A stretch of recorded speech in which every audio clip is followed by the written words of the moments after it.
Bismillahirrahmanirrahim. Assalamualaikum warahmatullahi wabarakatuh. Alhamdulillahi rabbil alamin. Wabihi nasta'inu ala umurid dunya waddin. Wassalatu wassalamu ala ashrafil anbiya'i wal mursalin wa ala alihi wa sahbihi wa man tabi'ahum bi ihsanin ila yaumiddin. Qala Allah ta'ala fi kitabil karim, a'udzu billahi minasy syaithanir rajim. Bismillahirrahmanirrahim. Ya ayyuhalladzina amanu ittaqullaha haqqa tuqatih wa la tamutunna illa wa antum muslimun. Wa qala aidan wa innaka la'ala khuluqin azim. Sadaqallahul azim. Amma ba'd. Bapak-bapak dan ibu-ibu jamaah salat zuhur Masjid Al-Hidayah Dirgantara yang insyaallah dimuliakan oleh Allah Subhanahu wa taala. Alhamdulillah. Inilah ungkapan yang wajib kita ungkapkan. Kita senantiasa ulang-ulang di mana nikmat yang diberikan oleh Allah Subhanahu wa taala kepada kita semuanya sungguh tidak terhitung.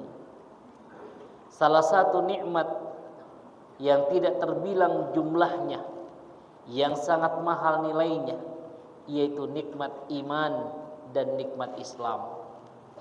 Yang dengan nikmat iman itulah sesungguhnya yang menjadi energi sehingga kita dapat melangkahkan kaki di tempat yang sangat mulia ini, yaitu di masjidnya, dalam rangka bertakarrub kepada Allah Subhanahu wa taala. Insyaallah pada waktu yang singkat ini kita akan berbincang-bincang terkait dengan persoalan akhlak. Akhlak ini menjadi sangat penting nilainya. Sebagaimana yang telah kita bahas kemarin bahwa akhlak itu sumbernya dari hati.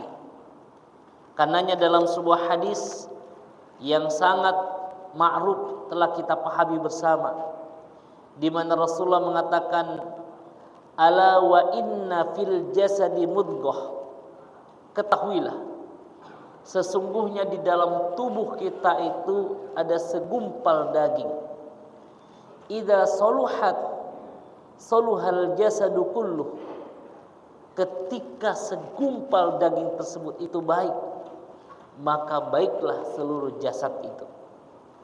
Akan tetapi wa idza fasadatil jasadu kulluh. Ketika segumpal daging itu rusak, maka rusaklah seluruh tubuh tersebut. Ala wahiyal qalb, dan itu adalah hati. Dari hati inilah kemudian memancar yang namanya akhlak. Sepakat para ulama bahwa sumber akhlak itu sesungguhnya dari hati kita. Ketika hati kita baik, maka kemudian lahirlah buah akhlak yang baik. Tapi ketika hati kita rusak, ketika hati kita sedang sakit, maka lahirlah kemudian perilaku-perilaku, dan itu akhlak mazmumah, akhlak yang tidak baik. Pada waktu yang singkat ini izinkan kami menyampaikan setidaknya ada 5 hal yang menyebabkan akhlak ini menjadi sangat penting untuk kemudian kita ketahui. Yang pertama adalah akhlak itu merupakan perwujudan dari utuhnya keberislaman seorang. Jadi kalau kita mau lihat apakah seseorang utuh keislamannya, lihatlah pada akhlaknya. Dan ini jelas disampaikan oleh Rasulullah sallallahu alaihi wasallam, menggambarkan bahwa memang akhlak itu merupakan keutuhan daripada keberislaman seseorang. Sebagaimana dalam hadis berikut ini jaa rajulun ila Rasulullah sallallahu alaihi wasallam baina yadayhi. Ada seseorang yang datang kepada Rasulullah sallallahu alaihi wasallam, lalu orang ini duduk di hadapan Rasulullah sallallahu alaihi wasallam. Faqala, lalu dia berkata, "Ya Rasulullah, wahai Rasulullah, mad-dinu, apakah agama itu?" Lalu Rasulullah mengatakan, husnul khuluq. Agama itu adalah baiknya akhlak. Jadi kalau ada seseorang yang mengaku beragama, ya, apalagi dia beragama Islam dan beriman kepada Allah, tapi akhlaknya tidak mencerminkan dari agamanya tersebut, maka sungguhnya dia bukan orang yang beragama. Ini orang yang pertama. Fa'atahu min qabli yaminihi, lalu datang lagi orang dari sebelah kanannya, dan orang ini mengatakan kepada Rasulullah, "Ya Rasulullah, mad-dinu?" Wahai Rasulullah, apakah agama itu? Kemudian beliau mengatakan, qala husnul khuluq. Yang namanya agama itu adalah orang yang baik akhlaknya. Ya. Kemudian fa'atahu min qabli yaminihi, ya. Kemudian datang lagi fa'atahu min qabli shimalihi. Datang lagi orang dari sebelah kiri. Kemudian orang ini bertanya lagi kepada Rasulullah, "Ya Rasulullah, mad-dinuk?" Apakah agama itu? Beliau mengatakan husnul khuluq. Yang namanya agama itu adalah orang yang baik akhlaknya. 3 orang yang datang kepada Rasulullah, 1 dari depan, 1 dari sebelah kanan, 1 dari sebelah kiri. Jawabannya Rasulullah hanya 1. Ya, bahwa agama itu adalah husnul khuluq, adalah orang yang paling baik akhlaknya. Yang kedua, akhlak itu menjadi tanda kesempurnaan keimanan seseorang. Jadi sempurnanya iman kita ini, Bapak Ibu yang dimuliakan oleh Allah, itu dinilai dengan akhlaknya.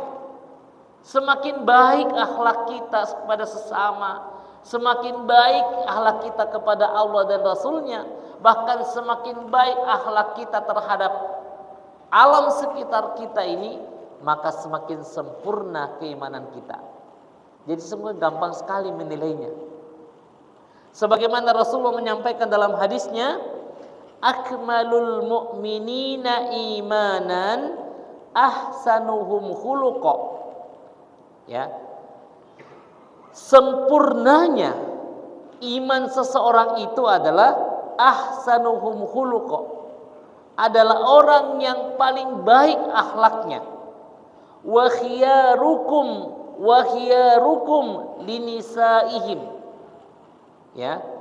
Karenanya Rasulullah mengatakan, ya, berbuat baiklah kepada keluargamu. Berbuat baiklah kepada keluargamu, dan sebaik-baik orang yang berbuat baik terhadap keluarganya adalah orang yang paling baik kepada istrinya. Masya Allah. Bagaimana sih baik kepada istri itu, Pak? Ya, inilah yang menjadi evaluasi kita bersama. Ya, Rasulullah mengatakan, adalah orang yang paling baik terhadap istrinya. Itulah orang yang paling baik terhadap keluarganya. Yang ketiga, ya, kita singkat-singkat saja. Ya.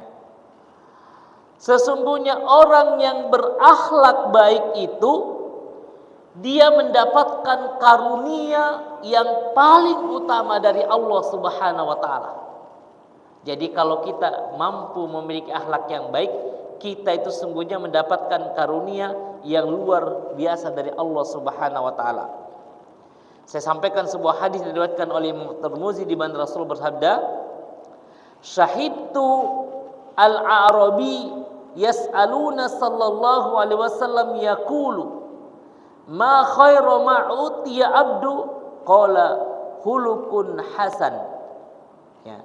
Dari Umamah bin Suraih, saya pernah melihat orang-orang Arab dari Badui bertanya kepada Rasulullah sesuatu yang paling utama yang diberikan oleh Allah kepada hambanya. Lalu Nabi sallallahu alaihi wasallam mengatakan bahwa pemberian Allah yang paling utama itu adalah akhlak yang baik. Masya Allah. Karenanya kalau kita memiliki akhlak yang baik, maka sungguh kita mendapatkan keutamaan dari Allah Subhanahu wa taala. Dan yang terakhir, karena memang banyak hadis terkait dengan akhlak ini, saya sampaikan bahwa keutamaan akhlak itu merupakan salah satu tiket utama untuk kemudian kita mendapatkan surganya Allah Subhanahu wa taala. Jadi insyaallah Bapak Ibu sekalian, kalau akhlak kita baik itu tiket untuk kita mendapatkan surganya Allah Subhanahu wa taala.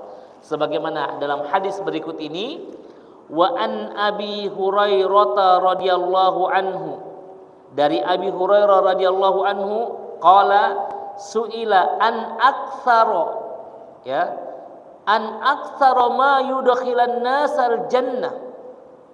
Ditanya Rasulullah SAW terkait dengan orang yang paling banyak menyebabkan masuk dalam surga, Rasulullah mengatakan qala taqwallah wa husnul khuluq. Jadi yang paling banyak kata Rasulullah menyebabkan orang masuk surga adalah pertama bertakwa kepada Allah, dan yang kedua orang yang paling baik akhlaknya. Wa suila an aktsara ma yudkhilan nasudnar, dan kemudian Rasulullah ditanya lagi, apa yang paling banyak menyebabkan orang itu masuk ke dalam neraka? Kemudian Rasulullah menyampaikan ada dua, Pak, yang menyebabkan orang itu paling banyak masuk dalam neraka. Faqala al-fammu wal faraj, yaitu mulut dan kemaluan. Mulut itu erat kaitannya dengan akhlak. Karena pepatah sering mengatakan bahwa walaupun jelek rupanya, walaupun kemudian miskin, dia tidak punya harta apa-apa, tapi kalau kemudian mulutnya manis, mulutnya mengungkapkan kata-kata yang indah, mulutnya tidak pernah mencela, maka itu lebih berharga daripada harta yang ia miliki. Tapi sebaliknya, walaupun dia rupawan, walaupun dia hartawan, tapi kalau mulutnya tidak terkendali, maka Allah rendahkan derajatnya. Karena mulut itulah yang paling banyak menyebabkan orang masuk ke dalam nerakanya Allah Subhanahu wa taala. Dan yang kedua adalah al-farj. Baik, sebagai penutup saya sampaikan dua hadis lagi terkait dengan contoh-contoh akhlak yang baik yang disebutkan oleh Rasulullah sallallahu alaihi wasallam. Ya, dalam sebuah hadis dijelaskan, ya, akhlak yang baik diantaranya silaturahim, dermawan, dan pemaaf. Hadis yang lain menjelaskan amanah, jujur, dan berbudi, berakhlak baik budinya, ya, serta makan yang halal lagi bersih. Saya bacakan dua hadis sebagai penutup, ya. Yang pertama, qala Rasulullah sallallahu alaihi wasallam, bersabda Rasulullah sallam, husnul khuluq huwa antasilu man qata wa tu'ti man haramaka wa ta'fu amman zalamaka. Ya.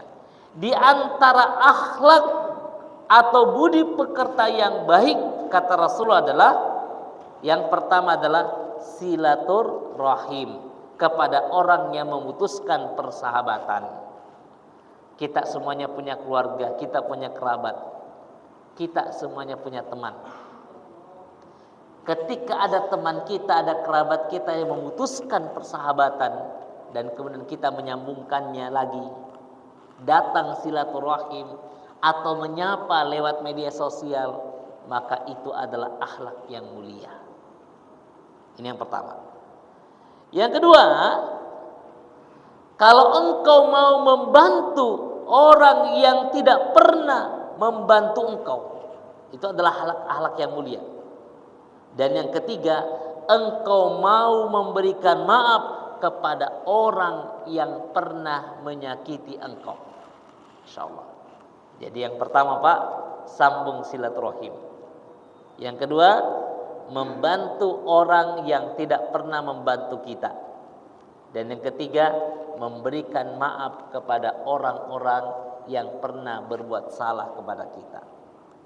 Nah, kalau kita hanya sekedar memberikan maaf Pak, itu gampang. Tapi kalau kemudian ya orang yang kita memberikan maaf itu nyata-nyata dia yang salah, nyata-nyata dia yang zalim terhadap kita, lantas kita maafkan, itulah yang luar biasa.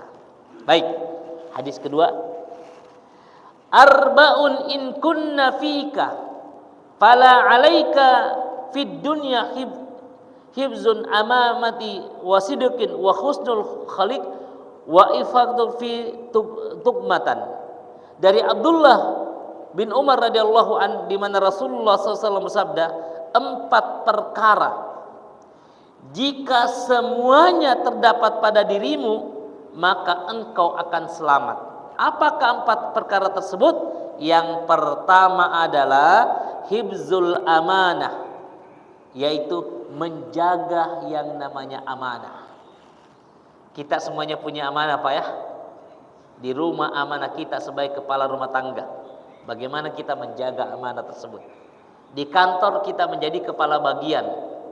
Ya, di kantor kita adalah cleaning service. Di kantor kita punya profesi dan itu adalah amanah kita. Bagaimana kemudian kita bisa menjaga amanah? Itulah akhlak yang mulia. Yang kedua adalah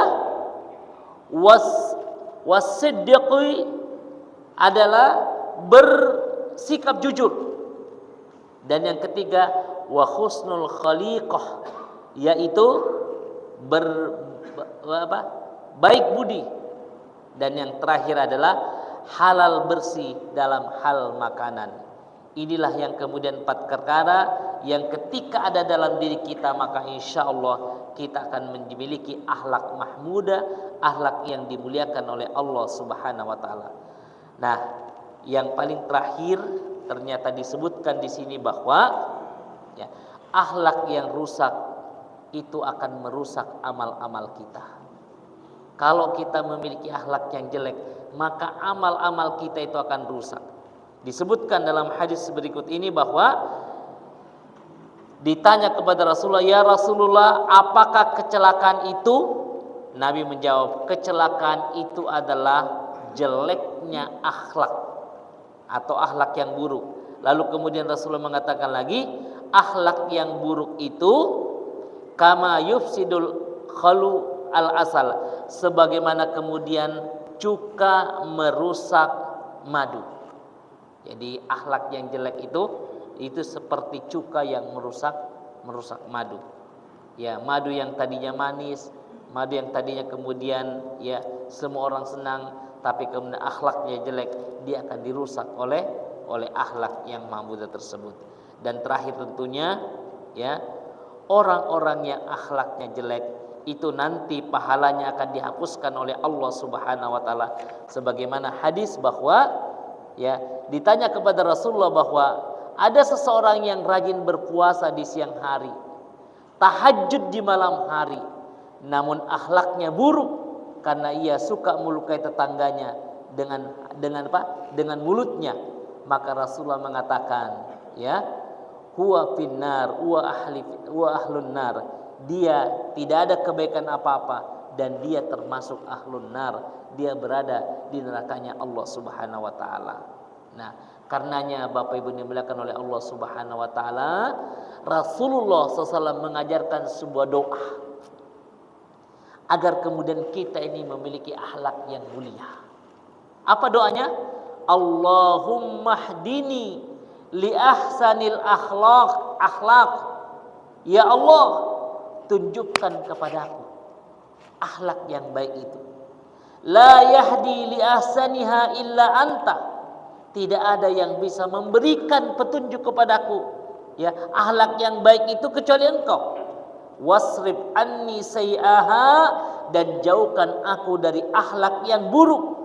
La yasrifu anni sayyaha illa anta.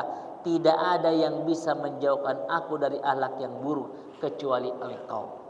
Jadi untuk memiliki akhlak yang baik ini ternyata kiatnya memang kita harus minta kepada Allah Subhanahu wa taala sebagaimana doa yang diajarkan oleh Rasulullah SAW tadi.